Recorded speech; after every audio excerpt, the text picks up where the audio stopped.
I'm willing to put everything on the table. And I don't understand people who are not. What are you afraid of? My views don't matter. Michael's views don't matter, except to form hypotheses that can be statistically tested. My grandmother had a rule. Her rule was, if you just tell me the truth, you'll never get in trouble. I wish she were still with us because I could tell her that not a lot of people have her beliefs, because sometimes when I tell the truth, I get in a lot of trouble. Here's a successful academic. He's won every prize. He's ruffled a lot of feathers through research. And all of a sudden you wake up one day and go, okay, I'm going to be a venture capitalist.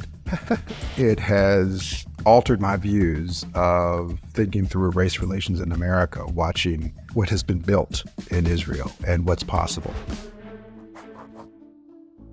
Welcome back to another episode of Invested, where we explore the intersection of values that create value. I'm thrilled to have with me my friend, Roland Fryer. I didn't know Roland actually 4 or 5 years ago, but since then we actually became fast friends. I would often refer to him to others as a true brother. We don't look alike. We don't come from the same background at all, but he could literally be my brother at heart. And actually, why don't we start with that, Roland? Where did we meet? We met. You want to tell everyone? Yeah, we met in Tel Aviv on a rooftop. On a rooftop, I came and had coffee with you because I heard you on a panel the day before, and you were talking about the limits of impact investing. And this is not really my style, but I waited for the long line to dissipate after people wanted to chat with you. And I came up and I said, I think you got this investing thing wrong. This impact investing thing wrong. And you were like, oh, really? And you were nice enough to ignore my ignorance and invite me for coffee the next day. And as you said, I really hit it off. And we had a long and wide-ranging discussion of impact investing, how to make actual progress using capitalism. And we've been friends ever since. Yeah. So for those who don't know, Roland is a professor of economics at Harvard University. At age 30, he became the second youngest professor and the youngest African-American ever to be awarded tenure at Harvard. He's an early-stage investor and founder of Equal Opportunity Ventures. He was awarded a MacArthur Genius Fellowship and the John Bates Clark Medal given by the American Economic Association to the best American economist under age 40. I think Roland is over 40 now, and he's still the most interesting and insightful American economist out there. He's also a senior fellow at the Manhattan Institute, and I can say an all-around great guy with an interesting story. And actually, I want to start with a story, Roland, which I know, but I think everyone needs to hear because I think it tells a lot about who you are. Can you tell us the story of how you persuaded your wife to go out with you? Your now wife. That is not the story people typically want to hear, but this is I'm happy to tell you that one. We had a fellowship together. She's 3 years younger than me. After graduate school, I went to the Harvard Society of Fellows, which is Harvard within Harvard. That's the most obnoxious thing you've ever heard of. But at that point, it was a good thing to have on one's resume. So I did it, and I was in my third year of the fellowship and really ready to leave. And in walks this wonderful, smart, beautiful woman, her first year of her fellowship. And she was so popular amongst the other fellows that I didn't get a chance to talk to her until April. I met her in September across the room. And so we were sitting in line for the restroom in one of the dinners. And I asked her what she did. She says, well, I'm a cancer researcher. I said, did you know that, are you familiar with the work that shows that smoking actually reduces the chances that you'll get cancer? And she said, that's the dumbest thing I've ever heard. It's just impossible. I said, well, if I'm able to prove to you that smoking actually reduces cancer, how about we go out and have dinner? And she said, sure, it'll never happen. So the next day, early in the morning, I sent her a report that indeed showed that smoking reduced cancer. And she says, this is from the tobacco lobby, right? And I said, we didn't talk about the quality of the evidence. So she, with sympathy, she agreed to have dinner with me anyway. And we went out one night and moved in together that night. And that was 18 years ago. Unbelievable story. Thankfully, the quality of your regular research is much better than the quality of the American Tobacco Institute research. Now, what made you think of that? Because I think this is actually instructive about who you are as a person. Like, it was a bold comment to somebody you kind of knew and said, go on a date with me. You use guile, for lack of a better term, and research to persuade her to go on a date with you. So, like, how'd you think of that? Well, I was teaching and or had taught an applied microeconomics course with a heavy dose of econometrics in it. And one of the examples I gave for a particular statistical methodology and how it could go wrong was this paper by the tobacco lobby. So I knew it was deeply flawed. But, if you do enough of this stuff, Michael, you have a bunch of, kind of cocktail humor and random facts. And so it just so happened that this one came in handy. And as you said, we've been married for a while now, have two wonderful daughters. And so it was a good use of bad statistics. Jeff Bezos is fond of saying that if the anecdotes contradict the data, check the data. You're probably looking at the wrong data, he says. Do you agree with that? I don't disagree with that, but I'm constantly checking the data, right? So that wouldn't be the only thing I would check the data for. But after you check the data, if you think that it's comprehensive and robust, cleaned, then I wouldn't worry about the anecdotes at all, right? I mean, my view. The plural form of the word anecdote is not data, but we have to be humble about what data can tell us sometimes and the quality of it. And so oftentimes I will use that more qualitative approach, anecdotes, things I see with my own eyes, to help me understand and for lack of better words, feature engineer. So there's data and there's data. There are ways of constructing variables that will help guide one's intuition. So I think anecdotes are really important for hypothesis testing. They're not helpful for hypothesis proving or hypothesis dismissing. And so there is a nugget of truth in that. But at the end of the day, the data wins out. But let's put it through the ringer. Let's be thoughtful about it and be careful. And anecdotes can help guide that discussion.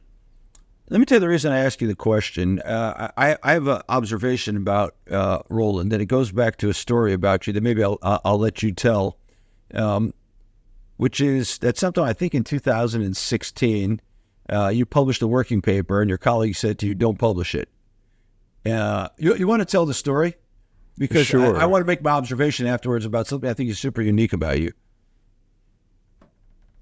It's an interesting example. So I didn't know you were going there, but in that case, we got the anecdotes wrong, right? Or we didn't see all the anecdotes, right? And so anecdotes.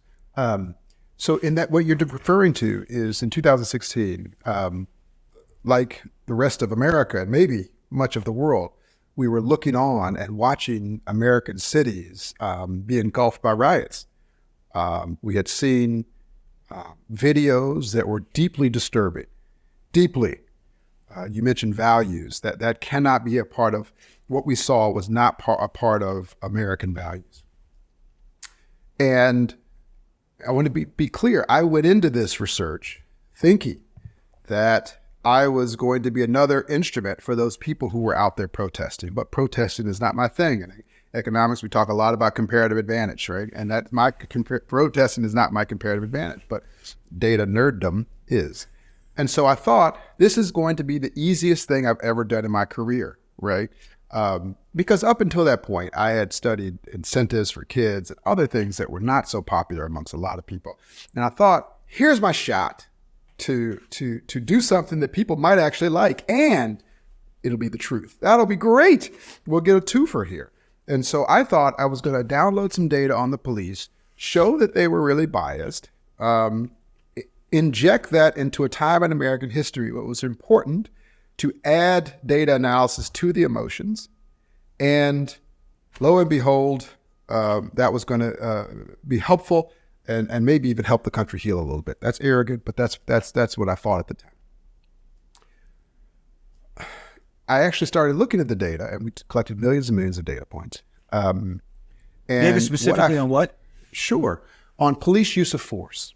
So we collected data on uses of force that ranged from just putting your hands on someone during a traffic stop to hitting them with a baton to a fatal shooting, and everything in between. Okay. One data set, Michael, was so not sensitive, sorry about that, but one data set was so detailed that it documented when the police raised their voice at a civilian. Okay. Those types of uses of force. Okay. So when we actually looked at the analysis, what we found was that on lower level uses of force, the hands and pushing people up against a car, there are large racial differences that cannot be explained. And in fact, when we put them through formal bias tests, there is bias in the lower level uses of force. But that's not what people were protesting about. People were protesting about the lethal forms and lethal uses of force. And on those, we collected data from 10 and 15 cities around the country. And for that, we found absolutely no racial difference whatsoever. And that is a case, as you described, where we had seen a handful of videos that were really disturbing. And it was really discombobulating for a lot of people to see those videos and then to read this analysis saying that there was no bias in police shootings. How could they not? I see it with my own eyes. And the reason I say those anecdotes were misleading is because, I don't know the percentages off the top of my head, but roughly 50% of police shootings in America are of white suspects. And we had really never seen many, if any, videos of whites in those types of situations. And so I thought, that's a situation where our anecdotes truly are that. They are not representative of what's actually going on in the data. And so when we looked at the data, that's what we found. And, it caused a bit of an uproar, to say it mildly. And that's a case in which not only did anecdotes go a different way than I expected, my own personal views and personal experience was exactly opposite of what the data showed. My arrogance in the beginning of thinking, this is a situation where I'm going to put out some research that people actually like, was the exact opposite. Right? But I want to take a step deeper. How did you collect the data? Sure. And how did you verify it? A few ways. We collected multiple data sets. Some of them were public records that you could FOIA from police departments. So at that point, I had what I called a FOIA machine in my lab. I had people just writing FOIA, which is Freedom of Information Act, requests to police departments to get data that they had to share with the public. And then there were relationships that I just went out and talked to police departments and told them what I was doing and asked them for their data and did ride-alongs and tried to understand their perspective as well. And so we had partnerships with large urban police departments like Houston, Texas, where we get really, really detailed data that, folks like The Guardian or other, Vice or other news outlets did not have access to. And that's important because of all these things, like other things, context matters. And so it's not enough to just look at summary statistics and say this group is more likely than that group to be involved in an officer-involved shooting. What you're actually trying to estimate is, at the time of an officer-involved shooting, holding everything else constant except race, is the probability that that police officer pulls the trigger any different. That requires a lot of data, okay? And at that time, no one had that type of details in these types of data sets. And so that was the real innovation, as it were, for this analysis. So I want to pick out two words you use because I think this is my thesis on Roland. I want you to tell me if I'm incorrect. So you talked about that the anecdotes are out there like what I would call on social media. And one of the things that I've observed is it used to be that maybe 8 people were killed a day in New York City out of 8 million people, which is a tiny fraction. Nobody knew about it. But today, if 8 people are killed in New York City, 8 million people know about it because it's all over social media. So kind of the social media-driven anecdotes, as it were, kind of take over the narrative of what's real. The two words you use, I think, are critical. They are ride along. which is the thing that really struck me after some of our conversations was you actually did the legwork. You went out to the police department. You didn't just rely on the FOIA, the Freedom of Information Act, and download the data. You did the ride-alongs to collect the anecdotes that frame the data and collected essentially more data in an interpersonal way. And the kind of way I would frame Roland Fryer, I haven't gotten to know you over a bunch of years, is there's data Roland Fryer, and then there's hard work and legwork and personal anecdote Roland Fryer, where you actually go see it yourself, which contextualizes your insights and I think makes them controversial because very few people actually go out and do the legwork and instead kind of use the data against the anecdotes. Is that a fair characterization? I think it is. I mean, the latter part, the legwork, is what I really pride myself on. Anyone can download data. And so whether it be school reform, where we went out and actually rolled up our sleeves and tried to take on schools, or the police, where I embedded myself in police departments for, days at a time. But I want to be crystal clear. It's because it is hypothesis generation, right? That I want to understand from the police perspective what they believe they're maximizing, what they believe they're doing. And then you take that information, you go back the data, and you form a set of statistical hypotheses that can actually be tested.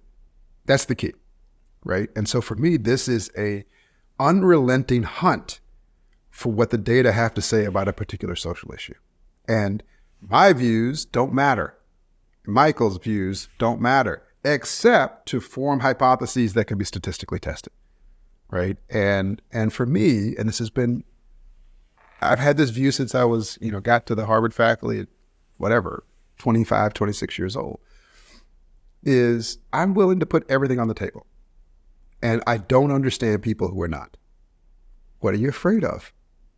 Right? I'm really just trying to understand where the truth lies, with capital T. Now, some will be see it as impossible. Fine, we can have that philosophical debate later. I'm happy to have it. But I don't really see any other way, because my life experiences are different than yours, or different from someone else's. And so I don't like situations where the best argument wins. I like situations where the clearest and most compelling data and the most rigorous analysis guides our beliefs. Where does that come from? Where does your I think it comes from my grandmother. This will be. I don't know if I've ever shared this with you.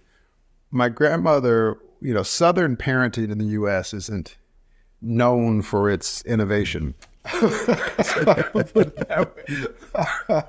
But my grandmother had a rule, and her rule was, if you just tell me the truth, you'll never get in trouble. So that was my guiding principle. And so I told her the truth, even when I was embarrassed to do so. And she always lived up to it, kind of spankings and all that kind of stuff for Southern kids. And I got my share of them, but never from my grandmother. And she was known for that with her kids. But she made a pact with me. If you tell the truth, you'll never be in trouble. And that's been my view scientifically. And, I wish she were still with us, because I could tell her that not a lot of people have her beliefs, because sometimes when I tell the truth, I get in a lot of trouble. Why do people, and maybe this is unfair, but especially in academia, because you took a lot of heat for a lot of your stands, have such a hard time with the truth? I don't know. I can, we can hypothesize, but I don't pretend to understand them, and I'm not sure I want to. And I don't want to do the mental exercise it would require to try to understand what's that all about. I have asked before, and the kinds of things I've been told as well, people know what the truth is. And so if the data comes in the opposite direction, the data must be bad. It gets back to your anecdote versus check the data comment. And I'm not quite as dumb as I look. I understand data has problems, and it's not always clean, and one has to think about those things. But that's something we can oftentimes we can try to measure, and so we can try to put bounds on what the data tell us. But to just ignore it, I don't understand. And look, we're both capitalists. We also understand that people have a vested interest, oftentimes, in a particular narrative or a particular story. So I think all of those reasons are behind why people they're not ignoring the truth. It's just inconvenient for them. Do you have a view on data and truth in the era of AI right now?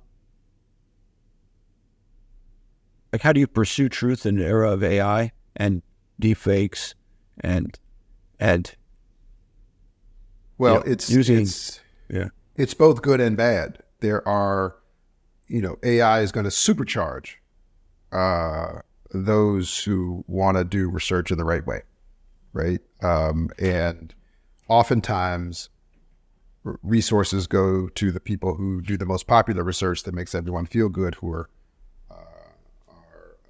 hold the purse strings. But the cost of doing research has gone way down. The research I just described to you in 2016, that took a lot of capital to pull off. I mean, we had 8 full-time RAs running around. There's not a lot of faculty who have 8 full-time budgets for 8 full-time RAs, right? In fact, the provost at Harvard at the time, I met with him right after I had done that paper, and he said, well, I saw in a footnote that you had 8 full-time RAs do the analysis, but then you were so surprised by the results that you hired another 8 to have them redo the analysis. I said, yes. I thought he was complimenting me. I said, wow, yes, I did. I'm glad you saw that footnote and see how rigorous I am. And he says, yeah, that's one approach. But the other view of this is you have too many resources. So that, but now you don't, with AI, you can just there's a lot more you can do. One individual faculty member can use the tools of these foundational models to write code a lot faster and produce research a lot quicker. So that's the good side. But the bad side is what you mentioned, which is the deep fakes. How do you know the data is real? And that's the thing we're going to have to figure out. How do you actually understand and check the quality of data in the age of AI? How do we know it's actually real? What's the real source of truth? Is there going to be something to compare it to so that we understand this data set's not representative versus not? Those are the things that are on the frontier that we have to think about. But I'm hoping that the net result of this is, yes, deepfakes are a problem, is that it will be positive on society because, just like startups lowered the foundational tools that came with the startup ecosystem lowered the cost of people to start businesses. This is lowering the cost of people to do actual research and insights. And so hopefully the truth gets out there net in a larger way. You mentioned earlier, and I think you made a big point of this when Barry Weiss interviewed you down at the University of Austin, which I'll come back to later, that you choose data and research, or you're a data nerd, over protesting. We've had a lot of protests on college campuses over the last 9 months or so. Do you think data causes more change than protesting? Especially, a lot of people seem to want to pay attention to data when it doesn't fit their narratives. I think in the long run it does. Perhaps that's me being optimistic. God bless the optimist, man. I have no choice. You can't do this work if you're not. I think in the long run it does. You've heard the quote that, the arc of history is long, but it bends towards truth. And I really do believe that. And so I've proven, and you've proven, we're in this for the long game. And so I have people now referring to work I did 20 years ago. And so I believe you put it out there. And yes, in the moment, it may not be politically feasible for people to implement things because of protest or other current political realities. But in the end, I do believe that as the base of knowledge changes, that it becomes harder and harder to ignore it. Not always. Your viewers are going to say, "Oh, here's 5 examples." I got it, but that is my fundamental core belief about lots of social issues, whether it's healthcare, education, etc. There is oftentimes moments where the political reality and the undergirded data come together, and in those moments, we can do something special and make real progress. So, how long have you been teaching at Harvard? 21 years, something like that. I showed up on campus in 2003. Do you see a difference in the students today? Yes, big differences. Big differences. I'd love to hear what they are. Here's a shining example. I think the students are really, really credentialed now relative to 2003 or 2004. Yes, of course, they always had good resumes, but they are phenomenal when they come in. The downside of that is that they take less risk. And so I don't meet a lot of students who have failed at anything. And I believe risk-taking and failing provides certain character traits that are good for the long run. And I think that is one of the big differences I've seen over the last 20 years is that the amount of failure, risk-taking, wearing failure on your sleeve like a badge of honor just doesn't happen that much anymore. My oldest daughter competed in the Math Olympiad last year. And she didn't do that well. And she was embarrassed to tell me, I think, because I didn't really know she was competing. Neither did her mom. It's not just me being out of it. At any rate, at some point it came up over dinner. "Dad, I competed in the Math Olympiad." "Okay. How'd you do?" "Not that great. I did okay, but I didn't crush it." I said, "Eleanor, did you fail at the Math Olympiad?" She looked down. She said, "Well, I guess you could kind of put it that way." And I leapt up from the table and I said, "Yes." And I said, "I'm going to buy you." And I got on my phone and I had a huge chocolate cake delivered to the house as quickly as I could get it. And we celebrated and we had a dance party. And I think she was thinking, what is wrong with this family? And I said, failure is good. This is great. That means you're stretching yourself. That means you're pushing past your limits. That means you're learning about yourself. And that is the thing that I have seen less and less of over the years. I find it sad because I failed 20 times a day. And that's just the way I've orchestrated my life. I'm always trying to push further than probably I'm supposed to. You came from a rougher background than just failing the Math Olympiad, I think, though, right? Is that fair to say? Yeah, I didn't know what the Math Olympiad was until my daughter was in it. That's fair to say. Did anyone celebrate your failures when you were a kid? No one celebrated the failures or the wins. There was just not a lot of celebrating going on. So the short answer is no. And it's interesting because depending on the type of failure, when I was a kid, it could be really catastrophic. Yeah, for those who don't know, I think in Freakonomics they wrote that you were a full-fledged gangster by your teens, and then you became a football. That's not true. Oh, that's not true. Yeah, I'm not a full-fledged gangster. I mean, it's I don't want to scare my Harvard colleagues over here. They already got enough troubles. Yeah. Well, listen, you were an athletic star, right? Playing football and basketball and at the U of T. Yeah, I was an athlete from 5 years old. Loved that. That I excelled in. And I enjoyed it. And you flipped burgers also, right? Oh yeah, a lot of burgers. I flipped burgers. I had every job you could imagine, Michael. I mean, my first job at age 12 was stripping furniture. I would sand it down and get it ready to be reupholstered. I think I got paid $2 an hour, which was half of minimum wage at the time. That's probably generous because he didn't really pay me some days. But I did that. And then I was at 12. And then once I got to be 14, I believe, I forged my birth certificate. and so I could work at McDonald's. I had to wait till then because on my birth certificate, the doctor signs, whenever, 1977, June 4th. And I needed to take the cursive 4 over. So it's a whole thing. But I did that, and I worked at McDonald's, Pizza Hut.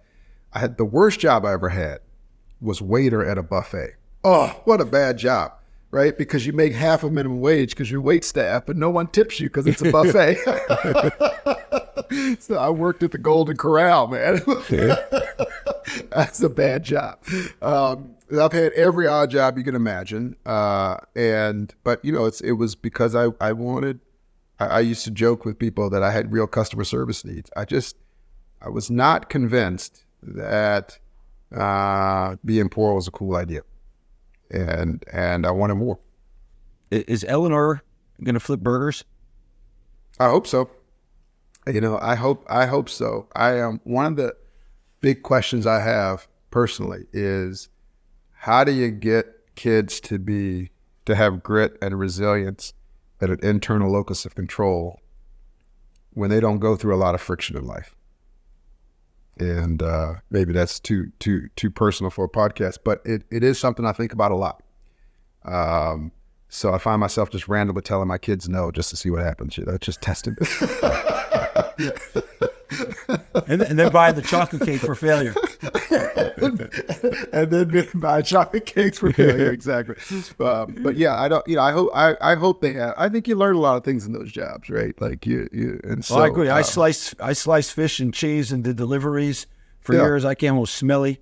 Exactly. My mom would say, "Go to the fumigation room over there. Go get yourself cleaned up." Yeah. And I totally get that. I want to go back to Harvard for a second. Sure. And so a lot of things have changed at Harvard in the last 9 months, including Claudine Gay's resignation after appearance in Congress, and things kind of went sideways. And then you wrote an opinion piece in the Wall Street Journal titled "Anti-Israel Protests and the Signaling Problem" about college administrators bending to anti-Semitic and anti-Israel protests through their signaling. What caused you to write that piece? A couple of reasons. One, as you know, I have many friends in Israel, and I was watching what was happening, and I believe deeply in my bones about fairness.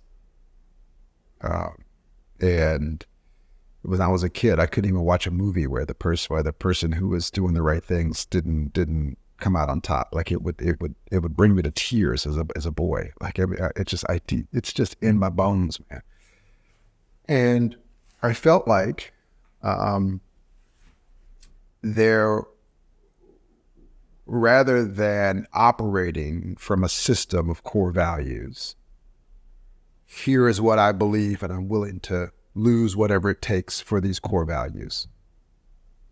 That college campuses their approach would look more like this. And I think that is deeply against what liberal education is all about. And so it wasn't just what happened 9 months ago that caused me to write that. It was over the last 5 or 6 years, I believe there have been opportunities to teach at institutions of higher education, and we have squandered many of those opportunities. There have been a lot of big issues going on in the world.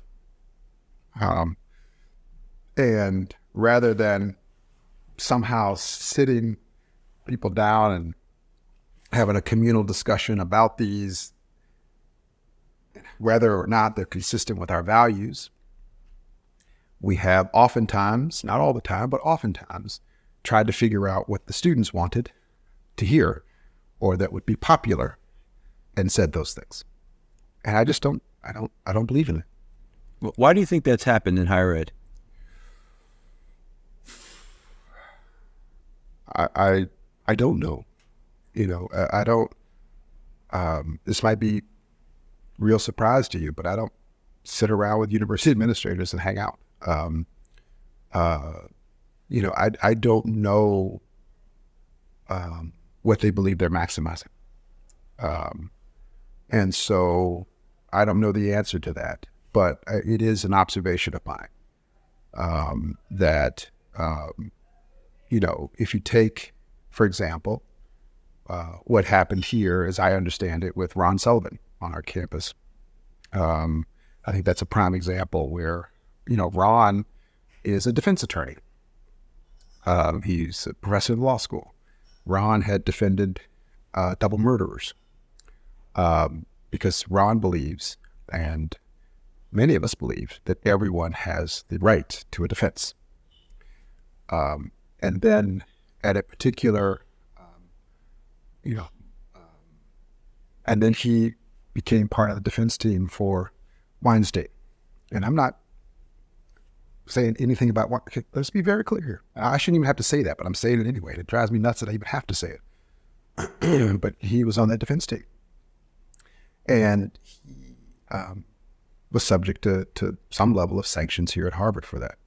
Now, that, in my opinion, was an opportunity to teach, to say, maybe we find this person's actions absolutely disgusting, but he is entitled to a defense. And so what is our obligation? What do we believe about that? And how do we think about that? And how do you navigate that? And to bring different faith communities together to talk about how different faith communities might think about that. I don't know, maybe that starts to sound a little bit like leadership, but there's something there that I believe was a real teaching moment.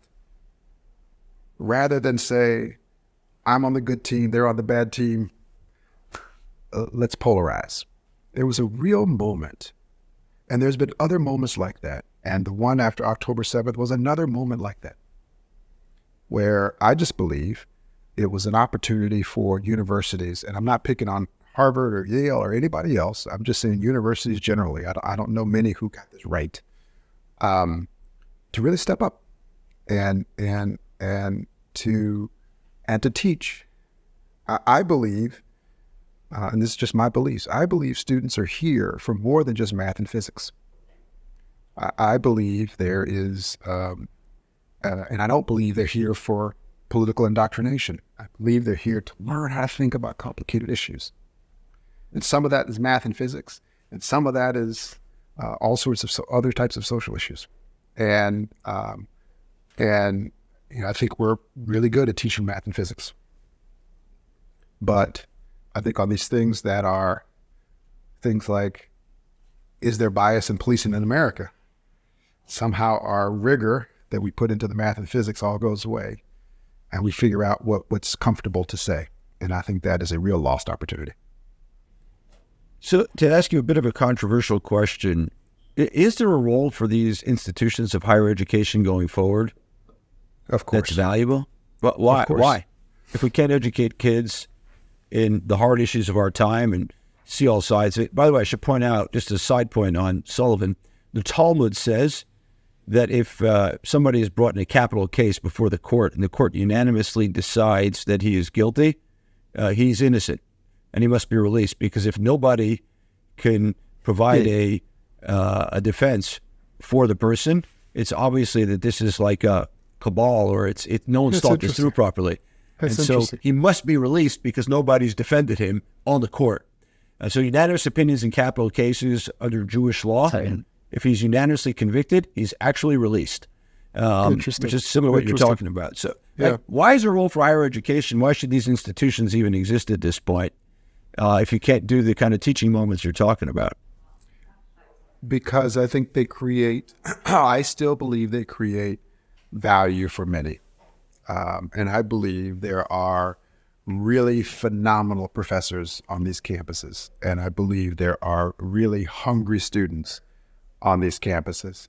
And I believe there is a lot of good work going on. I am highlighting specific instances over the last 5 years where I believe we did not universities didn't live up to their potential. But I think it's an extreme overreaction to say they have no value. They are the reason that you and I are talking today. No, the because reason there is are center places- cone. The reason is center cone. You know, Yes, he and the reason I brought met you to Senator- Israel. Yeah, he brought you to Israel. We got a chance to meet. Let's just be very clear. Yes, and the way that happened is I showed up on one of these campuses, and an economics professor said, "I think you might actually be a pretty good economist. You might have a knack for this stuff. Everyone else in class looks confused, and you look delighted." Right, but that is, Professor, by the way, is Steven Pinker of Freakonomics, right? that is not true. No, it's not true. That is Okay. but I think that it is. When you get what I'm saying, I think there's, if you look at the level of discovery going on in many of our science labs, and I could go on and on, or my wife, what she's doing in cancer research and her colleagues, is just mind blowing. So no, let's not throw the baby out with the bathwater here, but let's fix it. Let's not go extreme, but let's fix it, and let's figure out. This is the harder problem than just throwing it away, Michael. Let's figure out, how do you give faculty the incentives to be truth tellers? That's a much harder problem than just That is throwing hard. it out. What and would you starting do to give faculty the incentives to be truth tellers? You're an incentives guy. I am. I've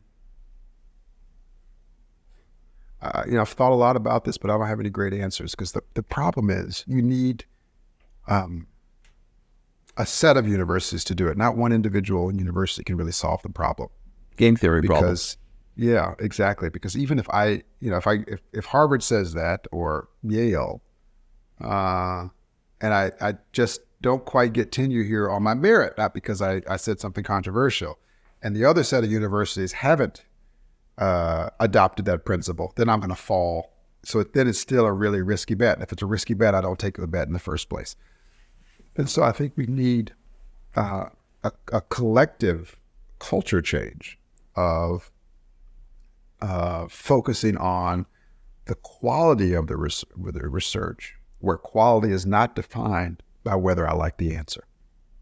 Okay, listeners, Professor Roland Fryer is soliciting proposals for how we create incentives to change higher education such that people pursue truth and bravery in the face of it's called common wisdom, or what the students want. We'll get your email at the end, Roland, so that anyone can send you their proposals, and I'm sure you'll be flooded by incentive proposals. I love it. And here's the thing, though, but we don't want to prompt just knee-jerk, shocking things just because we think that's fun too. What we're actually looking for is the earnest search for truth. And those are different, right? And so, but if anyone has any proposals to figure that out, please do. I mean, I think it is one of the most fundamental problems in higher ed right now. Before I take a sharp turn to talk about an entirely different topic, I want to tackle two more quick issues. So you wrote a piece in the Wall Street Journal about DEI, which I would characterize as don't throw the baby out with the bathwater, which is that there were important things in DEI, even though it failed as a policy, basically. And we need to go out and find the talent wherever it is, because talent and intellect is pretty evenly distributed. Recently, MIT released its enrollment statistics for the new years after the Supreme Court ruling that didn't allow using DEI criteria. And there was a dramatic decrease in acceptance or enrollment of black students. I just want to get your reaction to that. Hear how you think about it. Completely predictable. And I want to be clear that I don't think DEI as a policy failed. I think DEI as a term failed. I don't know what the policy is, because everyone interprets it differently. It's a term. And I'm sure there'll be another term. There was a term before DEI. And all I'm asking for, I think DEI 3.0 or maybe 4.0, depends on your perspective, is to actually, you ready for this, Michael? This is gonna, you asked for controversy. This is real controversial. Are you ready for this? What if it were just based on meritocracy? What Go if? ahead. Tell us. I'm in. What if? Because if there's bias in the world, which I believe there is some, and you move from that to meritocracy, you get both more diversity and, not or, productivity. Okay? This is not trying to argue for the business case of diversity, which we can have a whole different conversation about. This is saying, how objectionable is it to put the right people in the right jobs doing the right things? That's all I'm asking for. That's what I was asking for in that piece. And so what do I believe about MIT's numbers or anybody else's numbers going down in the advent of affirmative action? I mean, duh. I mean, we all knew that was going to happen, right? Like you could look at the distribution of the conditional distribution of the SAT scores before the Supreme Court decision. You could have predicted this. I think it'll be interesting to see if they really line up with what we thought the predictions were. But yes, of course it was going to go way down. Of course. What I have written about is, why don't we take a more proactive approach to solving the problem? Why wait until they apply and then say, oops, I don't think I have enough applications? Why not say, look, let's set up academies. The Ivy Leagues can do this. Why don't we set up academies around the country and take students who otherwise wouldn't be in that grade of a high school, so whose potential is being suppressed, right? That's not consistent with meritocracy either. And why doesn't Harvard and MIT and Yale and all these places run academies or fund the running of academies that can get people up to their standard and then admit based on meritocratic admissions? See, I fundamentally believe that if you start in 6th grade or 9th grade and you give people, independent of the color of their skin, true opportunities to get to their God-given potential, that those dramatic drops that you just described won't actually be there. And in my view is that people who are against this don't think that minorities can actually do it, which is the real insulting thing. Right? I find it insulting that you think you have to wait and have a lower bar. Why not give opportunities earlier, developmental opportunities, and let people show you the talent that they really have? I'm going to come back to that in a second. I do want to say something and then ask another question. I actually want to come back to that.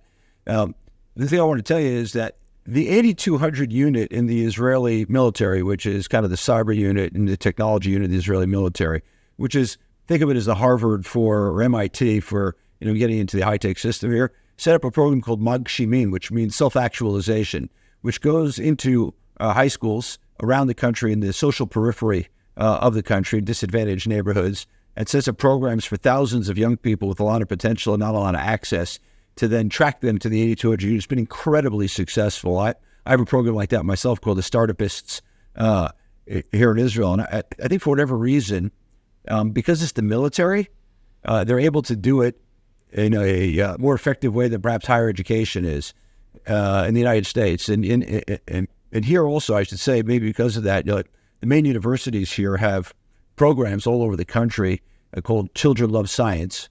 And it goes down into the 9th grade already and kind of pulls kids up to go do that. I find it fascinating. I'm sure it exists in some way in the U.S., but kind of the elite institutions, for whatever reason, don't go out to the neighborhoods and the communities to effectuate this. I find that difference fascinating. I'm not sure what causes it. Yeah, I don't either. I think that, they would say they go out there recruiting, but I'm not talking about recruiting. Yeah. I'm talking about developing. And so for me, I believe that is part of the answer, that we create these academies and it makes sense for them to do it, right? Like, so I'm an economist. I understand public goods like nobody's business. I get that, Google shouldn't go take on computer science education because they'll spend a bunch of money and then the computer scientists might go to Apple. And so it's not a public good. That's a public good problem. But if the Ivies together took this on, then the students that are, the marginal students who are helped by this, they're much more likely to choose the Ivy Leagues than someplace else, right? Because there's much more of a clear hierarchy in the higher ed system than there is in corporate America. And so I don't understand why they don't take it on. I really don't. And so that's what I believe is a policy to help the MITs and the Harvards of the world not have dismal numbers when it comes to race. You don't just sit back and put a little bit more effort into recruiting. You actually believe, goes back to our core values that we talked about before, that talent is distributed uniformly, but opportunity is not. And so if you're not getting what you're supposed to, that's a market failure. why don't you and the other Ivies team together and go try to solve that market failure? Before we make the hard turn I want to make to talk about investing, I want to ask you actually one question. I know you have a young Israeli guy, Nim, who we both know well, who works for you sometimes. And you're on Harvard campus. Is it safe for Jews and Israelis to be on the Harvard campus these days? And will this year be safe for them, you think? I believe they are, but are there cases where incidents happen? I believe so. As you know, I have spent some time trying to understand and help heal what's going on campus here with our Jewish students. I think some of the videos that we've seen of people being harassed are awful. I think many of the reports of how the students feel, I have the same reaction to. But, do I believe they're safe? I do. I think that, there years ago, like some Black students felt the same about the campus here. And I had the same comments there. I believe that in general, yes, they're safe, but could the university do more? Likely. And are there anecdotes of things that are happening that shouldn't happen? Absolutely. So, I'm hoping this year is going to be a lot better, but the proof will be in the pudding. So I want to make a hard turn, and it's okay. Here's a successful academic. He's won every prize. He's ruffled a lot of feathers through research, and produced what I think is absolutely groundbreaking approaches to research, also, which is using your own eyes alongside the data. As trivial as that sounds, it turns out most people don't do it. And all of a sudden, you wake up one day and go, "Okay, I'm going to be a venture capitalist." What the hell? Like, why are you doing that? That's not quite how it happened. Yeah,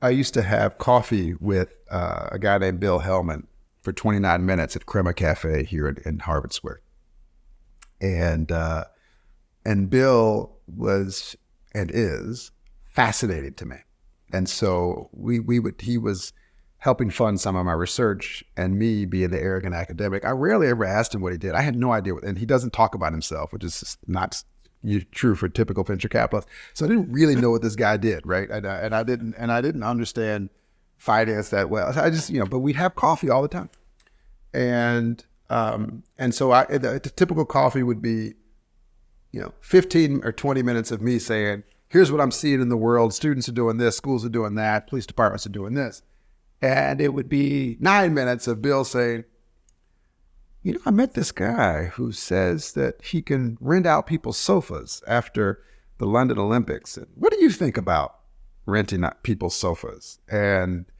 I would, I was the worst venture cap. I would tell him quickly what I thought. That's a terrible idea. In my neighborhood, no one rents a sofa. Oh boy, who's going to rent a sofa? I could go on and on. What do you think about 120 characters? I said, but that's the silliest idea I've ever heard of.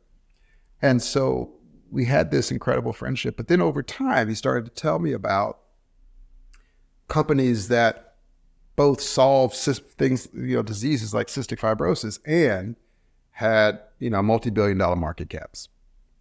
And so after that 2016 paper that you described earlier, I got really, really frustrated with the impact that academics can have, because that, by some measures, was a real academic home run.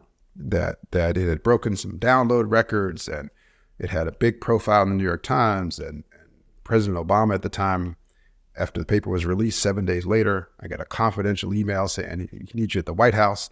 And so I went to the White House for 5 hours and met with him.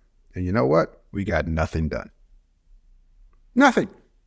Not one of the 18,000 or whatever it is police departments changed anything as far as I can tell. Zero, nothing. Complete failure. No one bought me a chocolate cake either. You owe me a chocolate cake. President Obama owes you a chocolate cake. Yes. Good luck. for all those tax increases, more than chocolate cake. And so I was lamenting this fact with Bill. So it was one of these things where you go, I don't know if you do this. I went and we were chatting and I just laid it out on him. Man, this is ridiculous. And then he was telling me more and more examples over that conversation about how markets had, he believed, helped solve real problems. And I said, why aren't we trying that approach for poverty? And another thing happened that really spurred me to this. My wife had this idea, which I don't even think I'm supposed to tell you, but she had this idea about early stage cancer diagnostics. And when she published her paper in Nature, Google Ventures and other people called her up and says, "Ooh, that's a great paper. I think we can make a company out of that." Now, granted, my wife's ideas are a lot better than mine, but no one's ever called me and said, "Wow, that's a really cool thing you did there. I bet we could build a company off of that." Not one, zilch, zero. Another failure, another chocolate cake. And so Bill and I thought maybe there is a market here to take real social science research, which I had been doing for 18 years at that, or 20 years at that point, or whatever it was, and instead of having the product that comes out of research be adopted by the government, by hopes and dreams, or not-for-profits, maybe there's a for-profit, market-based solution to help scale these ideas that social science have said that will really increase mobility. And so that's what Equal Opportunity Ventures is all about. You know me, I don't believe in impact investing. I don't think there's anything called a double bottom line or triple. Every time I don't believe in the bottom lines, they become more, triple, quadruple bottom lines.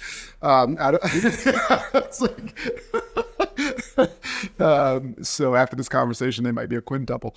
I just don't believe in it. I think that everything that we decided to start a little fund to see if we could invest in people and ideas where the impact was embedded in the core product, so that all they had to do was maximize revenue, single bottom line.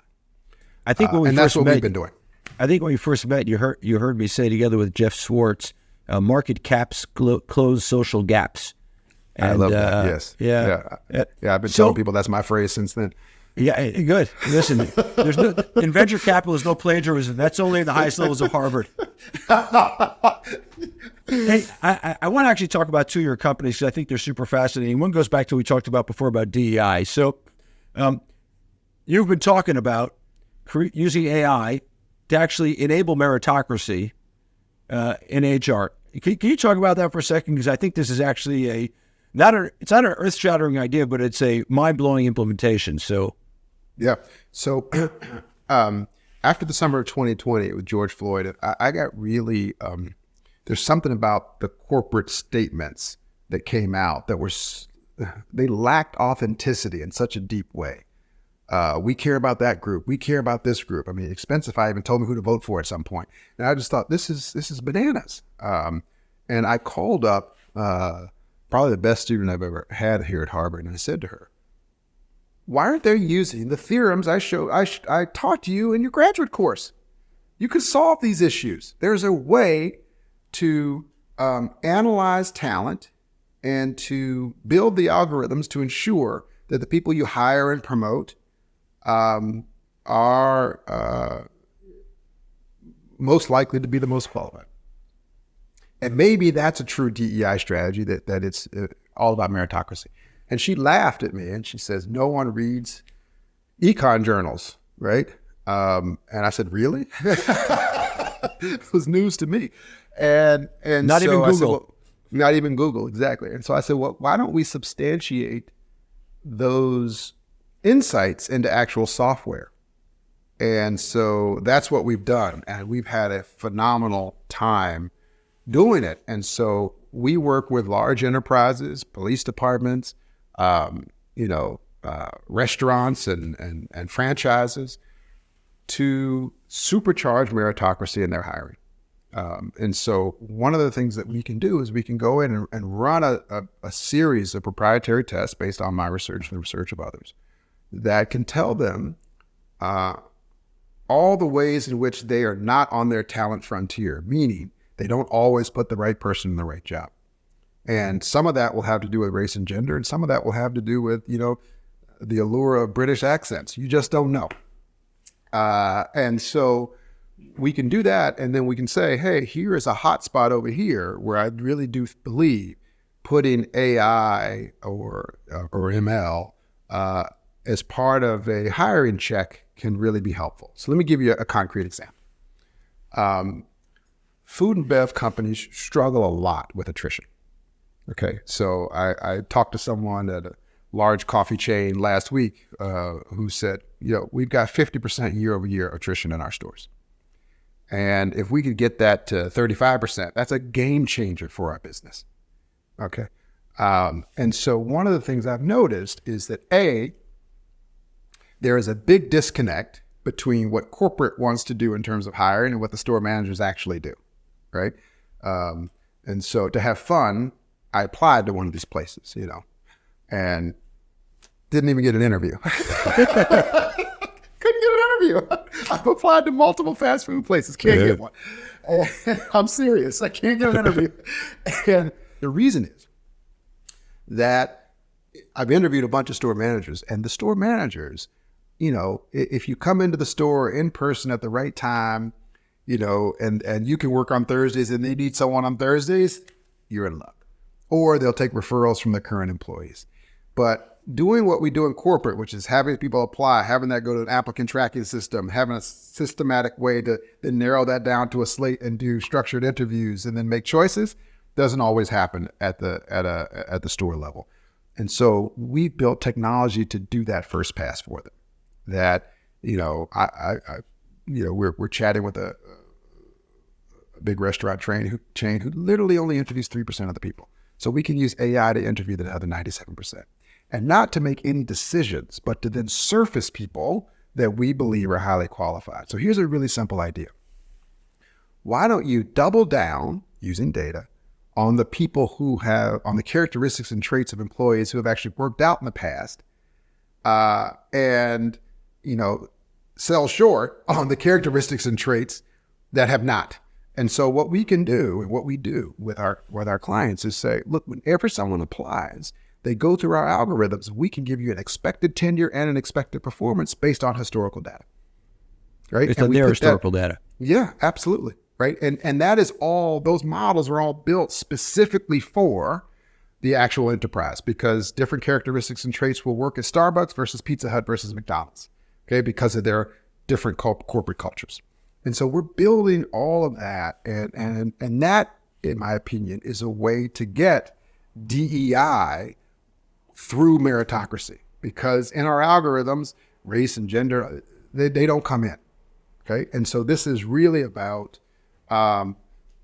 whether or not the things that you present at the time of application are correlated with performance. And so, that's what we've been doing. And it's been a blast, because we can actually work to ensure people are at their talent frontier. And I really believe that's a game changer for folks.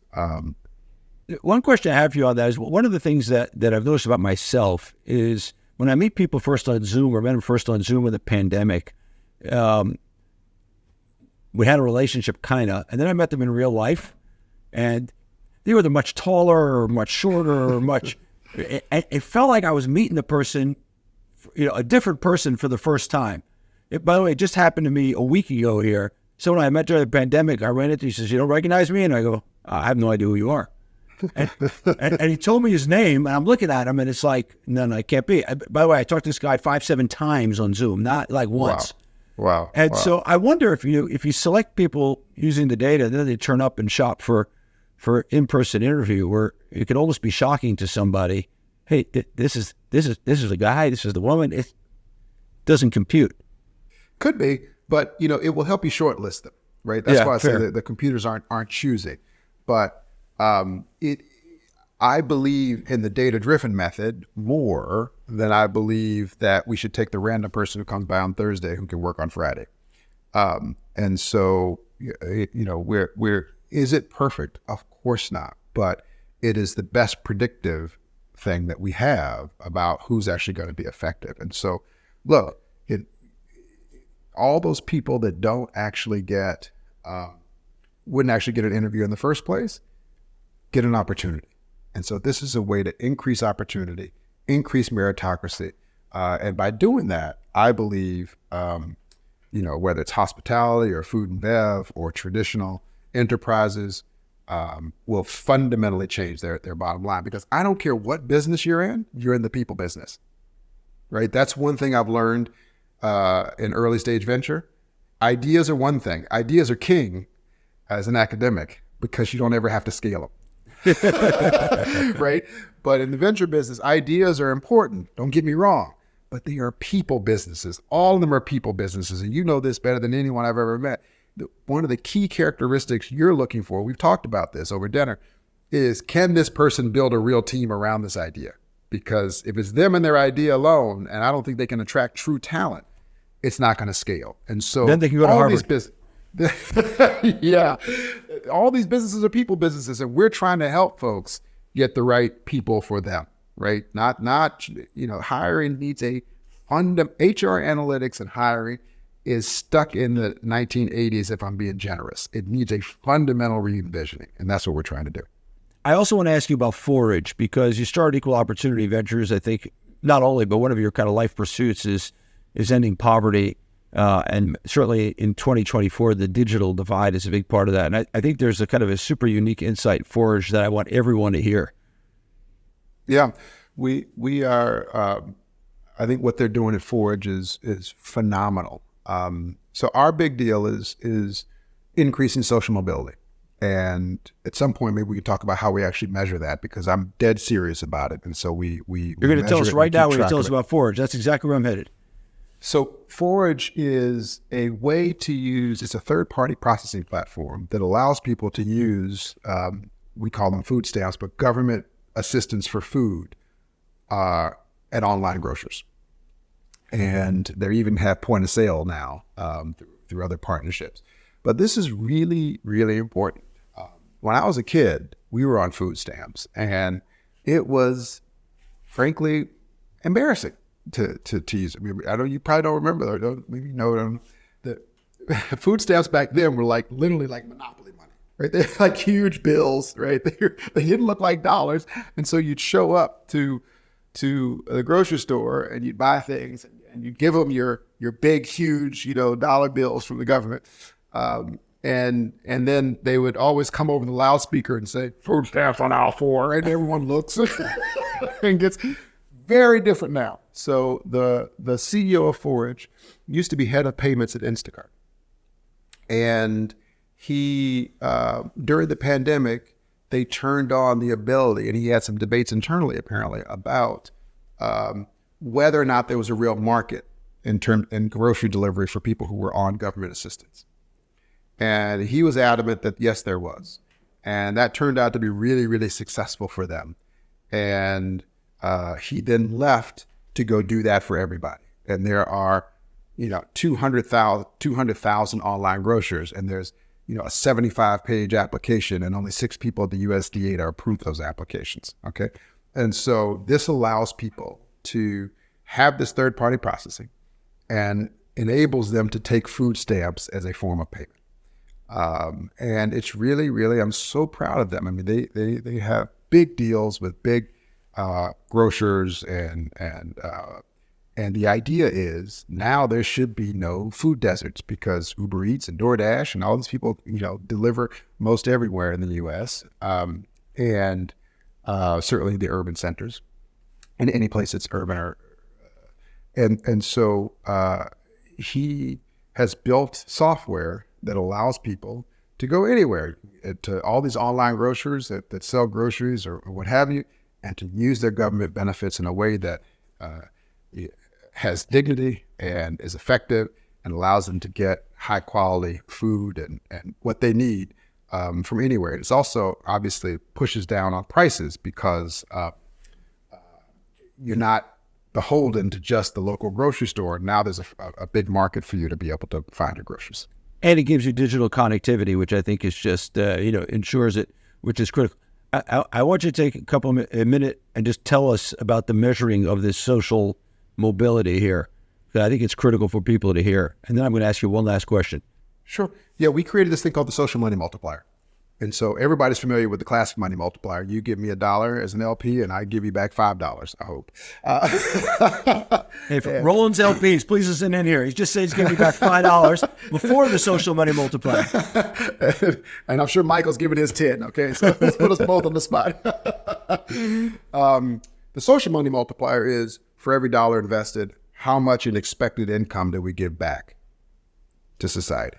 And so that is a calculation that, we take when we look at an investment, something like, let's take education, because that's an easy one.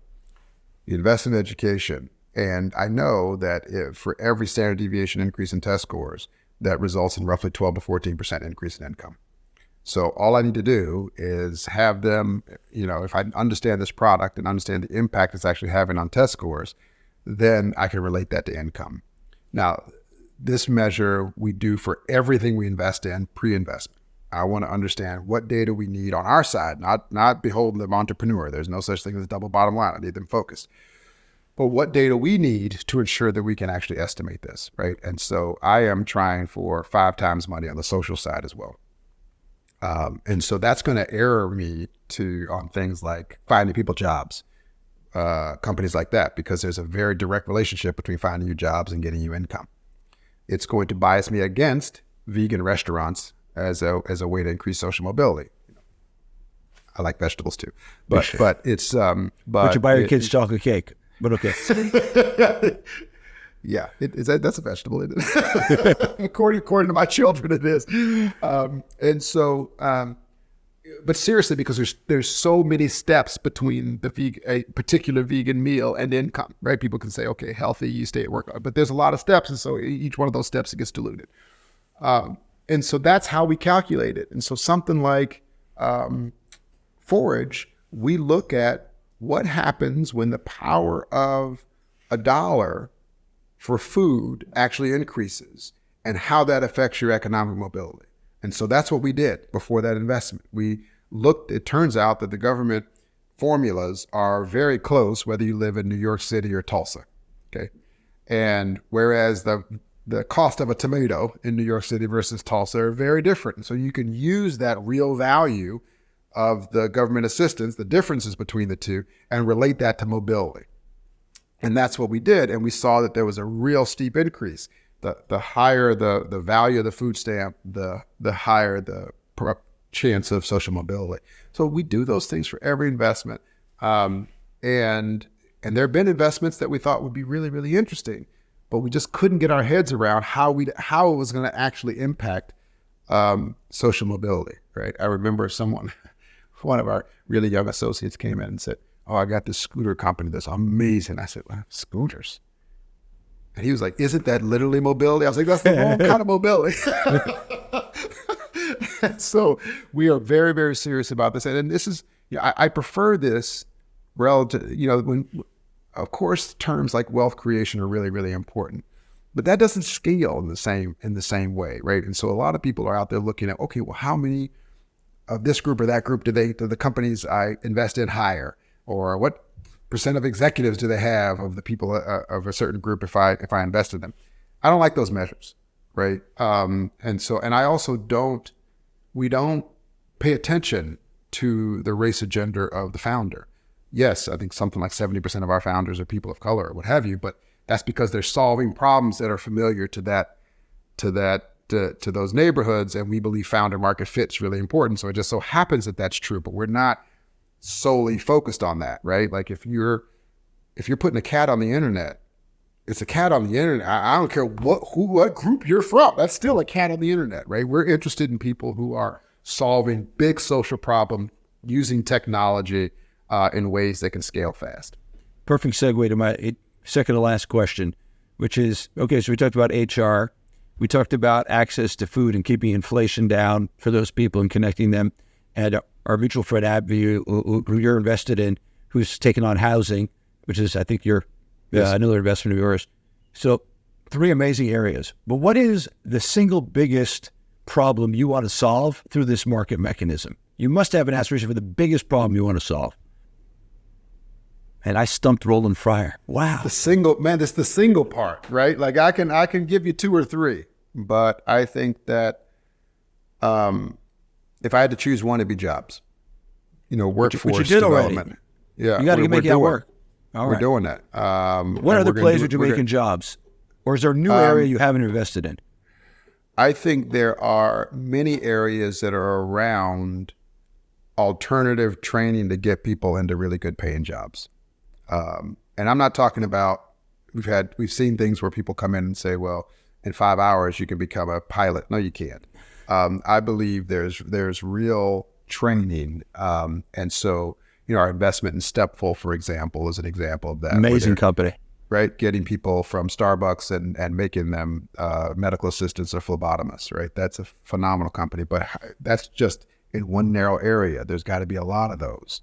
Yeah. Whether it's teaching people to do heat pumps or teaching people to do other, windmill techs or whatever it is. So I like things like that where I'm very interested in companies like that. You told me to mention one. I did that. Look, education's great. It's hard to have, scalable big returns on education, but the impact's really large. So we look for education things that oftentimes don't sell to schools. So what KaiPod is doing is fascinating to me. Yeah, it's KAIPOD. It's super interesting. Absolutely. Check it out. So there a few years ago, they had 6 kids in a pilot. And now, I just talked to the CEO yesterday. He's got more than 50 schools and nearly 1,000 kids, right? Amazing. And he's incredible. Fundamentally what he's doing. And I think the other one is healthcare. I think health is really, really important. And I think this is a place where academics have actually gotten a lot of it wrong. They're focused on the wrong things here. And I think it's really about access to high quality care and how we can use technology to ensure more people can have access. I don't think that if you and I go to the same hospital and the same doctor, we don't have that different outcomes. The problem is we go to very different hospitals and different doctors. So the question is, how do we solve that? Okay, last question for you. Because we met in Israel, I feel like I need to ask you this question. What has changed in you or your worldview after your trip to Israel? Oh, man, that's a great one. I think the power of understanding the power of collective grit and resilience of people. And I've had, as you know, several trips to Israel since we met. And it has altered my views of thinking through race relations in America, watching what has been built in Israel and what's possible. After my first trip, I think I may have told you this, Michael. After my first trip to Israel, after our coffee on your rooftop, as soon as I landed in America, I called my best friend from 7th grade. And I said to him, he says, I haven't heard from you. What have you been doing? I said, man, I just landed from Tel Aviv. He says, oh my God, how was it? And I said to him, maybe black people should have taken Texas. Maybe. Oh, maybe. We should have had land of our own and built from there and done a similar experiment. I say that half joking, but you get the idea. I think it's really hard to have any type of empathy or understanding sitting over here and watching CNN or listening to social media. You got it, like anything, whether it's the police or education or healthcare. You know my style. You got to get over there and shake people's hands and hug them and get to understand their stories before you can really truly understand and then get some data. And so that's what's changed for me is perspective and a deeper understanding, and not always in the ways you might predict, but a deeper understanding of how complicated the issues are in the Middle East. And one of my top 5 moments of the last 4 or 5 years is being in I think it was the West Bank with you, where we were talking to the folks who were investing in kind of Palestinian and Israeli companies to do joint ventures. I thought that was fascinating. And so a lot of work that's being done over there, not just Startup Nation, but some of the collaborative work that I saw across different cultures and trying to use capital markets to help with that, I found extraordinarily inspiring. I don't think people know enough of. So I think a lot of those things have just changed my perspective. Roland, thank you for coming on the Invested podcast. You know how much I admire you and your work, and this is a real treat for me, a true treat to kind of do this semi-live. People hear it. And I really want to encourage anyone listening, you should actually read Roland's research. It's something I did after I met him. I encourage you to read everything he writes, whether it's in the New York Times or the Wall Street Journal, or online. You can find him on LinkedIn, Roland Fryer, Roland Fryer. You're just an extraordinary person, and I feel completely enriched over the last 5 years to consider you a friend. I hope you consider me the same. Oh, of course I do, Michael, and you're being way too kind. You're a legendary guy, and I really appreciate you bringing me on. All right, thanks for coming, Roland. See you, bud.